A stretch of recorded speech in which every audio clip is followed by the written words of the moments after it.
Tema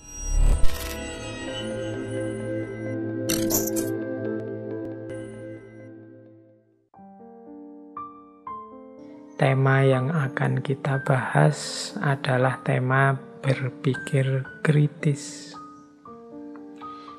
Tema-tema semacam ini, termasuk tema yang 1 bulan ini kita bahas tentang bertanya, tentang berdialog, tentang berdebat.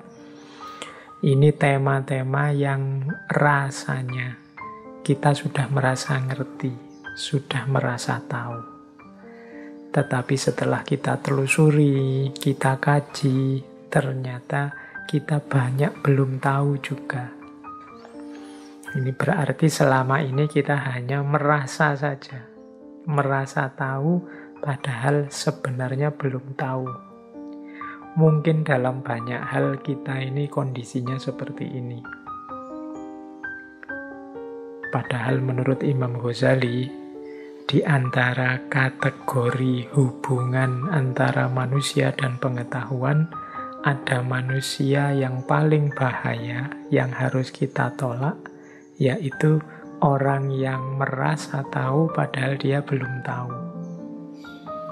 Kalau orang tidak tahu dan dia juga sadar tidak tahu, ini aman, tinggal diberitahu. Tapi kalau orang yang tidak tahu dan merasa tahu, ini orang yang bahaya. Padahal dalam banyak hal kadang-kadang kita bergaya seperti ini. Kita merasa sudah paham, ternyata belum paham. Kita merasa sudah tahu, ternyata wawasan kita masih sangat sedikit, masih sangat sempit.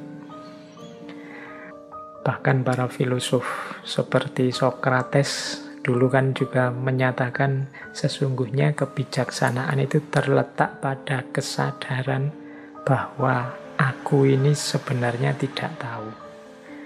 Orang yang sadar bahwa dirinya tidak tahu, pastinya dia akan serius belajar, mengejar pengetahuan biar jadi tahu. Tapi orang yang tidak sadar bahwa dia tidak tahu, itu biasanya merasa dirinya sudah tahu, merasa dirinya sudah mampu, dirinya sudah pinter. Orang semacam ini justru orang yang mandek. Dalam Ihya itu, Imam Ghazali sempat menyitir qaulnya seorang ulama yang menyatakan bahwa ulama itu adalah orang yang masih semangat belajar. Tapi kalau orang yang disebut ulama ini sudah tidak mau belajar lagi, ya dia sudah berhenti jadi ulama. Ini sebenarnya nanti nyambungnya dengan situasi tadi, kesadaran tentang pengetahuan dan ketidaktahuan. Di antara parameter berpikir kritis itu ya tentunya kita sadar apakah kita tahu ataukah kita tidak tahu. Tema hari ini sebenarnya tema kunci kalau dalam kajian filsafat. Ya karena filsafat itu lahir ketika orang siap, ketika orang mau dan bersedia untuk berpikir dengan serius. Berpikir dengan kritis. Bagaimana cara berpikir kritis itu? Bagaimana cara berpikir yang pas, yang cocok, yang jelas? Jadi kalau ada yang tanya, Pak, maksudnya berpikir kritis itu apa sih? Berpikir kritis di situ bukan berarti selalu isinya kritik, nyalah-nyalahkan.